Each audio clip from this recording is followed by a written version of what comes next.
Bennett.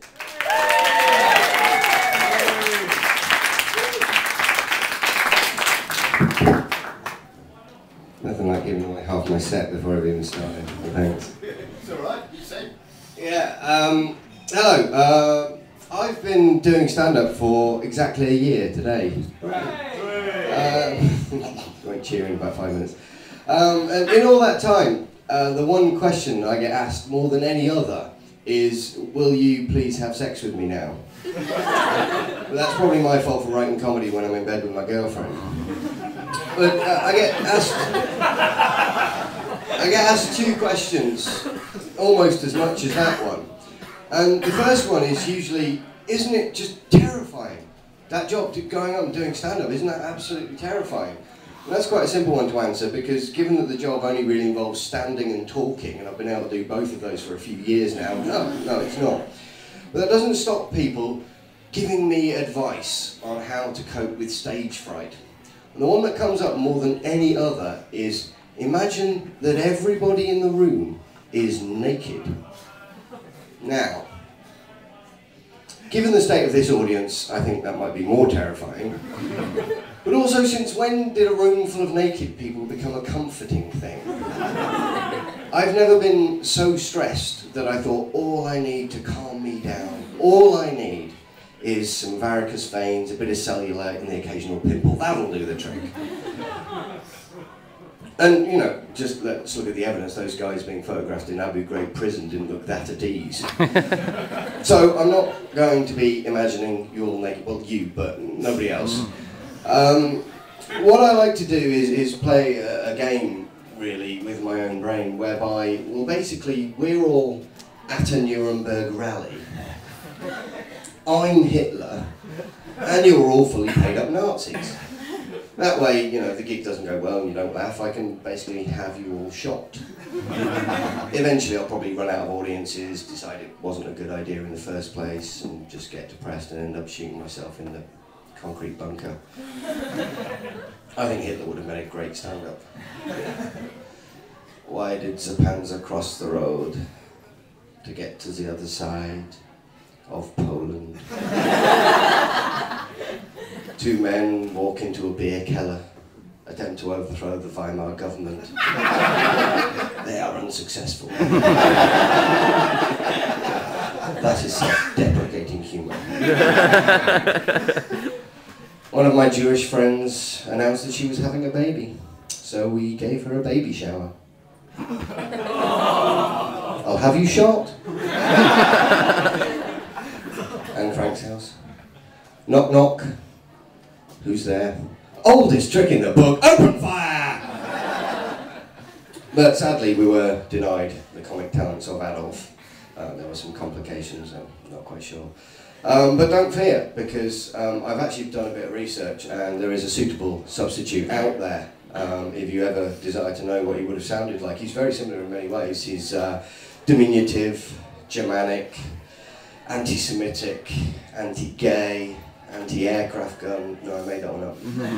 And he frequently gets in front of a microphone and says the most hilarious things. And I was researching on the internet and I wrote his name down on the back of a Rizzler packet, and it is Pope Benedict XVI. So look that one up. The third question I get asked incredibly often is, I don't know if anybody knows, I don't expect you all to know my career, but Willie, the Yank poet earlier, and Tom, who sat over there, and I, hello.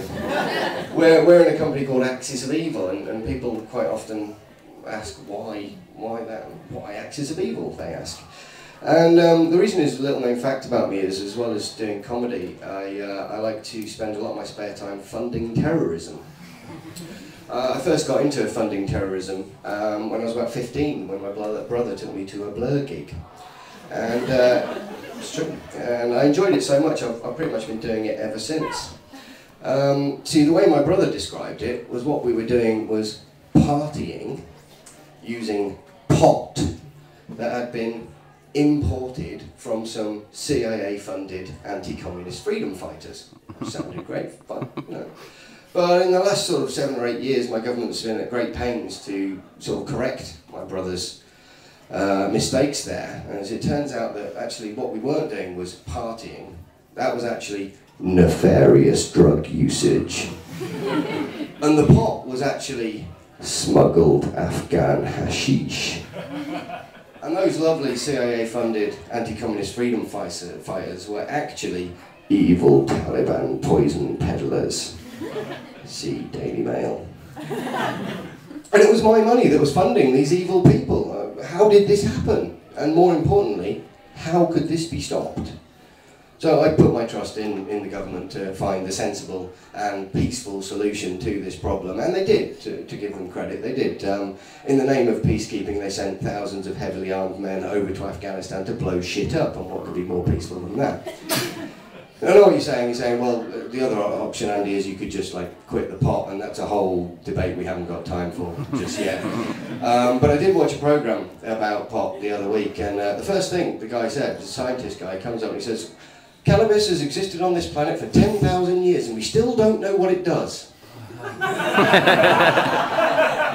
Now, one, ask me. I'm not a scientist, but I'm honest, right? Two, what the fuck have you been doing for 10,000 years that you don't know what it's done? Okay, you get some flu remedy comes out, take this, it'll cure your flu. Really? Any long-term effects? No. When did you invent it? Last May. Okay. What have these scientists been doing for 10,000 years? I think every major culture must have looked into it at some point, you know. They just got distracted. Some druids sat around a couple of thousand years ago going, okay, well, we let the honey go off, that gets us drunk. Mistletoe, magic potion, sorted. Nobody gets asterisk jokes, fuck you all. What does this stuff do? Hang on. How about we build a big circle of standing stones? Other side of the Mediterranean, there's a couple of Romans there going, right, we've got the medicine sorted, we stole that from the Greeks, we've got the wine, we've got the aqueducts and all the other things that Monty Python mentioned. What does this do? What are we doing again? Oh shit, Vandals! Even in Nazi Germany, to return back there, as Russ was right, I'm sure Hitler had, you know, all the pioneer scientists that Nazi Germany had to offer, working on the great, you know, important things like weapons of mass destruction, the final solution, why every loaf of sliced bread that he bought had an odd number of slices in it. That is irritating. It is, isn't it? It fucking pissed me off. I only wrote that today because I got to 3 slices and can't make 2 sandwiches out of 3 slices. And what does the pot do? Okay, Mind Führer, we'll test it out. I love this mime, by the way. Makes me feel like Flesh Harry. I'm a bit thirsty. Could do with something to drink. Vodka. Oh, let's invade Russia! So that's how that happened. But yeah, okay, so, you know, there is an argument that side, and I'm not going to get into that one, but here's an idea, okay? This is for Gordon Brown, who's not here, so he's not listening. But here's an idea, Mr. Brown. Seeing as you and all your economist friends have completely fucked up the country, how about give the stoners a try?